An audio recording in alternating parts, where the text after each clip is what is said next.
You're listening to the Jefferson Exchange. Thanks for joining us. The GX starts today with the debrief, where JPR reporters discuss the stories they've been covering this week, including an annual tally of homeless people, Native American tribes running high-interest loan operations, and threats to diversity programs at universities. I'm Justin Higginbottom, public health and safety reporter. I'm Jane Vaughn, housing, homelessness, and education reporter. And I'm Roma Battaglia, science, environment, and politics reporter. So, Jane, we'll start with you first. You published a feature this week about the point-in-time count. That's also called a pit count. First, can you tell us what that is? Yeah, it's basically our country's way of tallying the number of homeless people in individual communities. And so the way it works is that every year, it's usually a night in January, groups set out across the country to count the number of homeless residents in their community. It's usually oftentimes a nonprofit or some other group that's in charge of the count in their county. They usually go out and do it overnight, the idea being that people have kind of settled in for the night and will be in one place and you can count them more easily. But of course, then you probably can't ask them questions necessarily. You don't want to wake up sleeping people. So I know Jackson County did theirs on Sunday, January 26th. I went out with a group in Grants Pass that was doing the Josephine County count that's run by the nonprofit UCAN, and they actually did it on a Wednesday during the day. And the thing that I find really interesting about it is that it's such a sort of ad hoc process. Like there's just these small groups sort of spread out throughout the county, wandering around where homeless people probably will be, sort of calling out, hello, anybody here? And, hopefully the team that you're with kind of has some knowledge of the people and where they might be. And then you're just tallying, people that you talk to. They also have something called an unsheltered observation. So if you see a tent or a campsite, but there's no one there, you can still count that as clearly someone lives there. And so the group that I went out with had some resources. You have questions you're supposed to be asking people to get more information, more data about them. And so basically teams just kind of spread out across the county on that day trying to count people. And then all of that data is for the federal government. Like that's the official count. It goes to the U.S. Department of Housing and Urban Development. And that is our country's way of tracking how we're doing with the homeless crisis and assessing the problem and finding out where the funding needs to go. So as you said, you went out with a group in Grants Pass trying to count homeless residents. What was that like? It was really interesting. So I went out with a group with people from two different nonprofits, ADAPT and UCAN, and we went to two different locations by the train tracks in Grants Pass where homeless people are likely to be and have lived. And they brought a wagon full of supplies to give out to people, tents and food and things to try to entice people to talk to them and answer the questions. Sometimes people don't want to answer the questions, but it's really just getting basic data points that can then be more data for the federal government.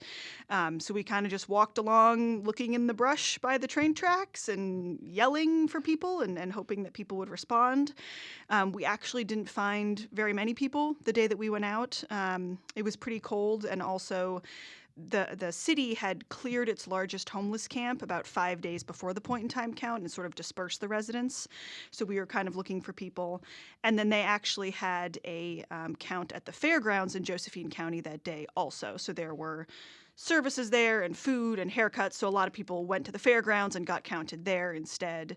We were sort of out in the field looking for people. And it also turns out that the official pit count is a little bit more spread out than just that one day. They try to get most of it done kind of in one fell swoop, but you can actually count, I think the deadline this year was February 7th. If these groups see people for their services or whatever, you have to ask and make sure they haven't already been counted so you're not double counted. But they're gathering all this data to then be submitted to HUD. So as you said, this information is very important for policy decisions. What data do we have so far?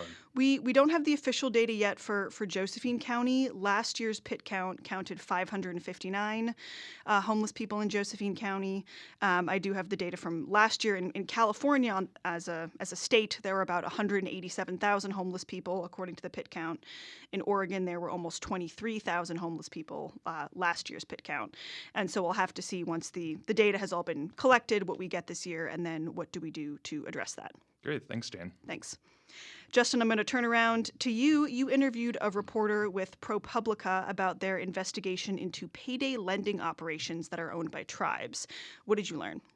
Yeah, so we talked about this industry that's made up of online lenders charging really high interest rates, like over 600% in some cases.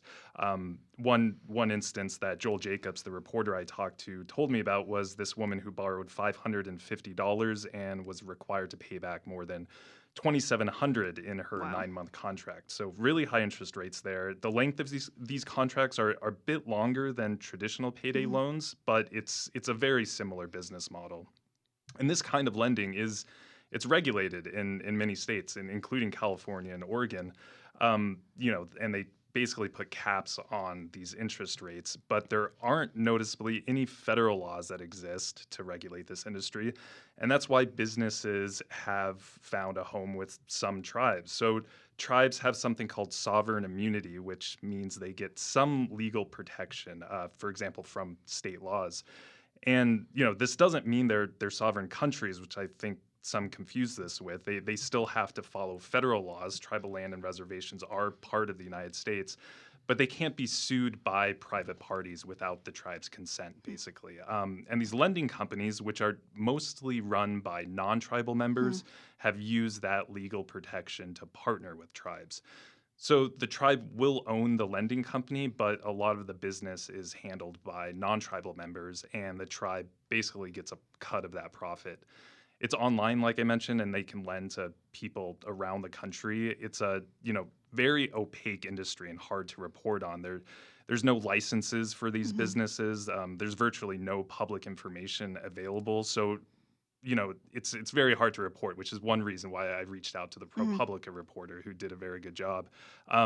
And just to mention, there's relatively few tribes that are actually in this industry, like maybe a dozen out of Mhm. hundreds of federally recognized tribes. But it is a big business that brings in a lot of revenue. Hmm. Okay.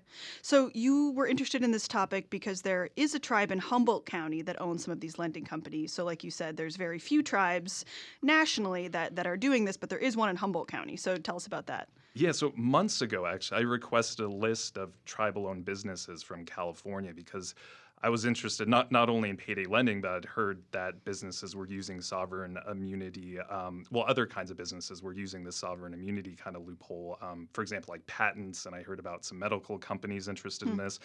The state said they didn't have a list like that. So again, it can be really difficult to track these things and even find a list Hmm. of tribally owned businesses in some states. But so this ProPublica investigation, they focus mostly on this Wisconsin tribe, and that tribe, and it's that Wisconsin tribe's really into this industry. Their lending companies show up in around 1 out of every 100 Mm. bankruptcy cases in the country, so Hmm. extremely widespread. But the ProPublica investigation also mentions Big Lagoon Rancheria in Humboldt County. So Big Lagoon is a small tribe. The information I found said it has less than 30 members, only 8 Hmm. households. And I tracked down at least 9 online lenders that the tribe has owned over the last decade or so. So Vermont state officials actually listed a number of those companies as a warning to Hmm. residents some years ago. Only 3 of those websites, those online lending websites, are still up. They all kind of look the same. They just have different names. They have like the same web design. They list the same address in Arcata. But the reporter I spoke with said these businesses can be pretty attractive to tribes who have limited economic opportunity, and that seems to apply to Big Lagoon. It's a small tribe, like I mentioned. It's also surrounded by forests, by redwoods, by protected lands. It's pretty remote, and these businesses can bring in a lot of money that tribes use to fund social services. So it's not really surprising that we would find these businesses at Big Lagoon. Yeah, that's interesting. So, is there anything being done to regulate this industry?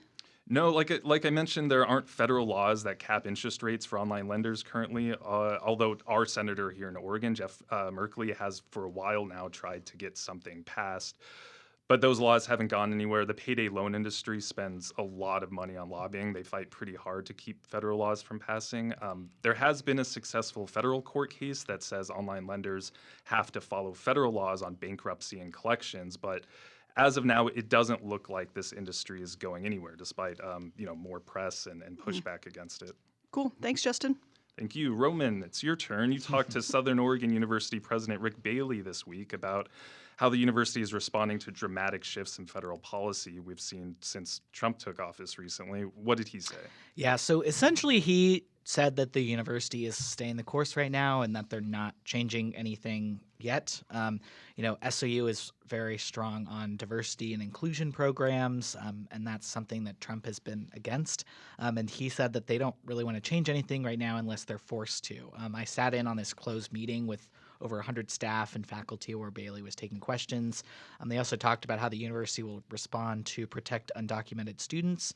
If immigration enforcement shows up, the university sent out an email a couple weeks ago telling everyone about their rights to contact university lawyers to not let these immigration officials in, what the difference is between a public and a private space and things like that.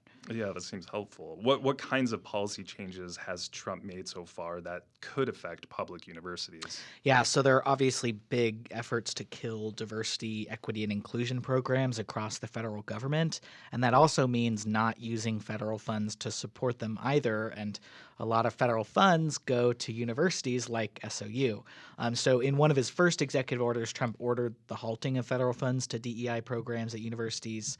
He gave the Department of Education and the Attorney General 180 days to give guidance to schools about what should happen related to DEI programs and also affirmative action. And so that will probably happen around mid-May. Right now, no public universities in Oregon have shuttered their DEI offices yet and haven't seemed to make any changes. Rick Bailey had talked about not wanting to participate in what's called anticipatory compliance, which is what we've seen happen as Trump has taken office, where some businesses or agencies might change how they operate or what they do in anticipation of what Trump might do rather than, him ordering them to do something. Right, yeah, we've seen a lot of that. What kind of power does the university actually have to resist Trump's policies? Yeah, and I think that's the big thing is they can't really do much if their funding's on the line. SOU, like most public universities, need federal funding to survive. A lot of students rely on federal loans to go to college. Universities get federal grants for research. So if the Trump administration says they have to choose between federal funds or their DEI office, they're going to have to close the office. But Rick Bailey had said that he wants to find a way to continue promoting SOU's values, even if they're forced to change. The thing is we don't really know what that would look like. He didn't really have an answer to that yet, but that's something that him and the administration are thinking about, and it sounds like other universities, at least in Oregon, are thinking about that too. Right, so very much up in the air there. You also did a spot this week on a historic agreement signed by Humboldt County supervisors. What was that agreement all about? Yeah, so there's these two dams on the Eel River, which stretches from Mendocino County up just south of Eureka in Humboldt County. And these dams have been there for over 120 years. Wow. And during that time, they've been used to divert water from the Eel River to the Russian River, which is on the other side of the hill, the other watershed. And that water is then primarily used for irrigation downstream through Mendocino, Sonoma, Marin counties. The water's also used to generate electricity, or it used to be. And this has kind of long been a conflict between Humboldt County and their neighboring counties south. Humboldt County has been opposed to these diversions since at least the 1920s. And recently, PG&E, which operates the dams, wants to decommission them because they no longer generate electricity. The infrastructure is failing. So this agreement spells out how these water diversions will work moving forward, and that'll kind of pave the way to removing these dams. Humboldt County supervisors said they didn't like everything about the agreement, but they said it was worth it to remove the dams, which is something they've wanted to do. And why is removing these dams so important? Yeah, so like the water diversions, Humboldt County has opposed removing these dams, or has opposed these dams themselves for a century. Originally, it was for economic reasons. Pulling water out of the Eel River means less water downstream for fish spawning, fishing, recreation, drinking water, sewage. And these dams are in Mendocino County, but the river mostly heads down through Humboldt. And nowadays, there's also a conservation aspect to it. Reports show that the Eel River has historically been a big spawning ground for salmon, but now the levels of salmon there are a tiny fraction of what they used to be, and salmon fishing is a very big industry in the region and historically important for tribes. So the county wants to increase water flows to help protect salmon. And can you explain a bit more about the details of this water diversion agreement? Yeah, it's a little bit wonky. It kind of boils down to less water will be diverted from the river. The water is going to be pulled more in the winter and the spring when the water levels are high and won't impact the salmon as much. And there's also more cutoffs to prevent water from draining. PG&E will also transfer their water rights to the Round Valley Indian tribes, which will use the money to fund restoration projects. And so we probably won't see the removal of these dams until at least 2028, as the process kind of gets going. Well, thank you so much, Roman. That's it for the debrief this week. Thanks for listening. You can reach the newsroom with comments on our coverage and suggestions for things we should cover in the future through our news tip line. That's on our website at ijpr.org. And you can find this program and more at jeffexchange.org or subscribe on Apple, Spotify, and all the other platforms.